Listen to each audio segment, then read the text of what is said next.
সময় অনেক কৃতকর্মের খারাপই তাদের নিকট প্রকাশ হয়ে যাবে, তাও আল্লাহ তাআলা ওই মানুষদেরকে একে বলে দিচ্ছেন ওয়াকাতাহু সাইয়্যাতু মা কাসাবু ওয়া হাqa বিহিম মা কানু ইয়াস্তাহজিউন। তাদের কৃতকর্মের খারাপই তাদের নিকট প্রকাশ হয়ে পড়বে। তারা যা নিজে দুনিয়ায় ঠাট্টা কোরআনের বিরোধিতা আল্লাহ রাসূলের বিরোধিতা করত, তা তাদের সমস্ত পাপগুলো আমাদেরকে ঘিরে ফেলবে। যারা ওই পাপাচার, ওই সমস্ত দুনিয়ার ঠাট্টা বিরোধ এবং কোরআন হাদিসের বিরোধকে এবং আল্লাহ রাসূলের বিরোধকে, ইমানদারের বিরোধকে যারা এই অত্যাচার জুলুম যারা করতে পাপচার করতো, যত পাপ করতো সমস্ত পাপ ঘিরে ফেলবে। পাপ ঘিরে ফেলবে না, ঘিরে ফেলবে।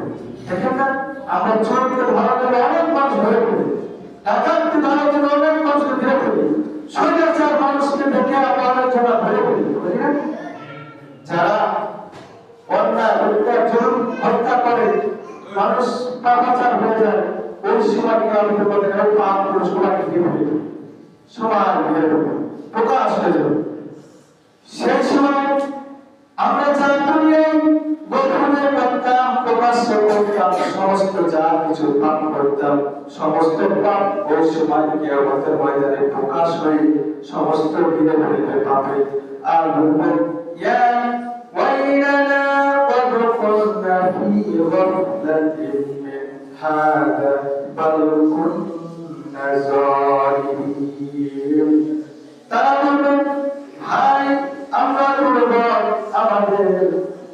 আমরা তো এই বিষয়ে উদাস ছিলাম, অলস ছিলাম, বুঝতাম না, জানার পর আমরা মানতাম না।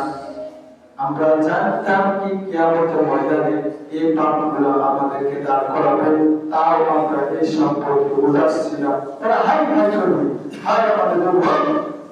আমরা জানতাম দুনিয়ায় বিচার কর্ম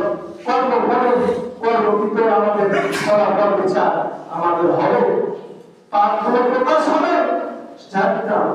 কিন্তু আমরা দুর্বল, আমরা তো সে বিষয়ে উদাস ছিলাম, অলস ছিলাম, মানতাম না বোঝার পর। আর এমনকি আমরা সীমা লঙ্ঘন ছিলাম, আমরা সীমা লঙ্ঘনকারী ছিলাম। আল্লাহর যে সীমানা দেওয়া আছে, আল্লাহর সীমানা কোরআন ও হাদিস, আপনার জীবনটা সীমানা দিয়ে বেঁধে রাখা আছে।